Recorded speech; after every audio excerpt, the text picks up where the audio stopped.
بسم اللہ الرحمن الرحیم۔ السلام علیکم، میں ہوں عریحہ راجپوت۔ آج ہم جماعت صوم اسلامیات باب نمبر 2 سبق نمبر 3 وضو کے بارے میں جانیں گے اور اس کی مشق حل کریں گے۔ اس سے پہلے ہم نے وضو کے بارے میں وضاحت سے پڑھا کہ وضو کیا ہے اور نماز کے لیے وضو کرنا کتنا ضروری ہے۔ قیامت کے دن آپ صلی اللہ علیہ وآلہ وسلم کی امتیوں کی پہچان وضو سے ہوگی اور ان کے وضو والے اعضاء روشن ہوں گے، اور وضو کرنے سے ہمارے جسم کی گندگی کے ساتھ ساتھ ہمارے گناہ بھی دھل جاتے ہیں۔ تو آئیے چلتے ہیں ہم آج کے سبق کی طرف، یعنی اس کی مشق حل کرتے ہیں۔ سوال نمبر 1 ہے، درست جواب کا انتخاب کریں۔ وضو کے لغوی معنی ہیں نرم، تندرست، خوبصورت یا پھر روشن۔ وضو کا لغوی معنی ہے روشن۔ جب انسان وضو کرتا ہے تو اس کے وضو والے اعضاء روشن ہوتے ہیں، اس کے گناہ معاف ہوتے ہیں اور اس کے گندگی دور ہوتی ہے۔ نمبر 2 ہے، اسلام کی ساری عبادتوں میں افضل ترین عبادت ہے حج، زکوٰۃ، نماز یا پھر روزہ۔ اسلام کی ساری عبادتوں میں افضل ترین عبادت نماز ہے۔ حدیث مبارکہ کے مطابق نماز کی کنجی ہے وضو، تعوذ، تسمیہ، تلاوت۔ نماز کی کنجی یعنی کنجی کہتے ہیں چابی کو۔ نماز کی کنجی کیا ہے؟ وضو، یعنی فرض ہے، اس کے بغیر نماز نہیں ہو سکتی، نماز کھل ہی نہیں سکتی نماز کا تالا۔ قیامت کے دن کس کی وجہ سے چہرے، ہاتھ اور پاؤں روشن ہوں گے؟ سورج کی روشنی سے، وضو سے، زکوٰۃ سے یا پھر حج سے۔ قیامت کے دن آپ صلی اللہ علیہ وآلہ وسلم کی حدیث مبارکہ کا مفہوم ہے کہ قیامت کے دن میرے امتیوں کے چہرے، ہاتھ اور پاؤں وضو کی وجہ سے روشن ہوں گے، تو اس کا آنسر ہے وضو۔ آگے ہے سوال نمبر 2، خالی جگہ پر کریں۔ نماز ادا کرنے سے پہلے ڈیش کرنا فرض ہے۔ کیا کرنا فرض ہے؟ وضو کرنا فرض ہے۔ وضو کے بغیر نماز ہی نہیں ہوگی۔ وضو اللہ تعالیٰ کی ڈیش کا سبب ہے۔ وضو اللہ تعالیٰ کی محبت کا سبب ہے۔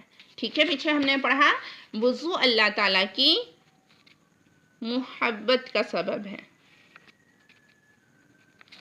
وضو کرنے سے پہلے دھل جاتے ہیں، وضو کرنے سے دھل جاتے ہیں، گناہ دھل جاتے ہیں ہمارے۔ وضو سے پہلے پڑھنی چاہیے، وضو سے پہلے تسمیہ پڑھنی چاہیے، یعنی بسم اللہ پڑھنی چاہیے۔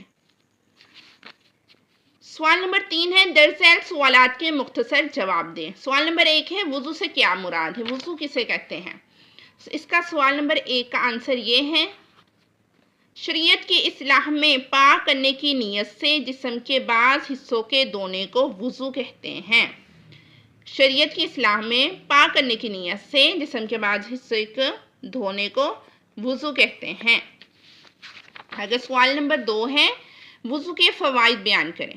وضو کے فوائد کیا ہے؟ یعنی وضو کرنے کا فائدہ کیا ہے؟ اس کا آنسر ہے یہ، وضو گناہ اور غلطیوں کا کفارہ ہے، یعنی اس سے انسان کے گناہ معاف ہوتے ہیں۔ سوال نمبر 2 کا آنسر۔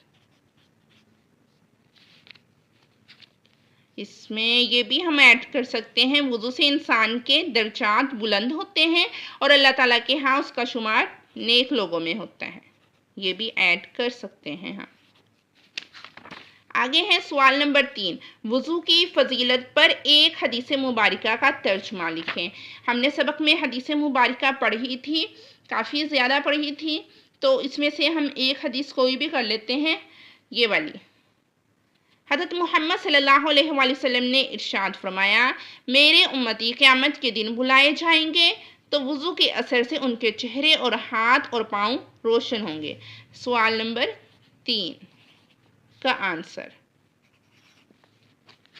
آگے ہے سوال نمبر 4، درج ذیل سوالات کے تفصیلی جواب تحریر کریں۔ سوال نمبر 1، وضو کی فضیلت اور اہمیت بیان کریں۔ فضیلت کیا ہے؟ وضو کی اور اہمیت کیا ہے؟ وضو نماز کے لیے فرض ہے، وضو کے بغیر نماز نہیں ہو سکتی، یہ اس کی اہمیت ہے، یعنی وضو ہوگا تو ہی نماز ہوگی۔ آگے ہم یہ لائن کٹ کر دیں گے۔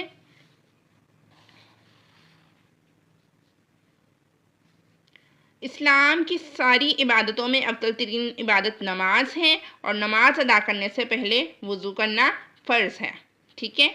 آگے ہے نبی کریم صلی اللہ علیہ وآلہ وسلم نے فرمایا تم میں سے بغیر وضو کسی شخص کی نماز قبول نہیں ہوتی جب تک وہ وضو نہ کرے۔ وضو اللہ تعالیٰ کی محبت کا سبب ہے، ٹھیک ہے۔ وضو حضرت محمد صلی اللہ علیہ وآلہ وسلم کی امت کی نشانی ہے۔ یہ سوال نمبر لونگ کا آنسر ہے یہاں سے۔ آگے ہے سوال نمبر 2، وضو کے 4 آداب لکھے۔ وضو کے کوئی سے بھی 4 آداب لکھنے ہیں۔ یہ وضو کے آداب ہے۔ لونگ کویسچن نمبر 2 کا آنسر۔ اس میں سے ہم بچوں کو سارے کروائیں گے تاکہ وہ کچھ بھول جائے تو 4 ان کو یاد ہو۔ وضو کرنے سے پہلے بسم اللہ پڑھنی چاہیے۔ وضو کرتے ہوئے دانت صاف کرنا سنت ہے۔ کسی ایسی جگہ پر وضو کرنا چاہیے کہ جسم اور کپڑوں پر چھینٹے نہ پڑیں۔ پانی ضرورت سے زیادہ استعمال نہ کریں۔ وضو کرتے وقت بلا ضرورت باتیں کرنا مناسب نہیں۔ اعضاء کو دھوتے وقت ہاتھ سے ضرور ملیں۔ لونگ کویسچن 2 کا آنسر۔ یہ تھا آج کا ہمارا سبق جس کی ہم نے مشق حل کی۔ امید ہے آپ کو ویڈیو پسند آئی ہوگی۔ مزید اسباق کی ویڈیو دیکھنے کے لیے چینل کو لائک، شیئر اینڈ سبسکرائب کرنا مت بھولیں۔ اللہ حافظ۔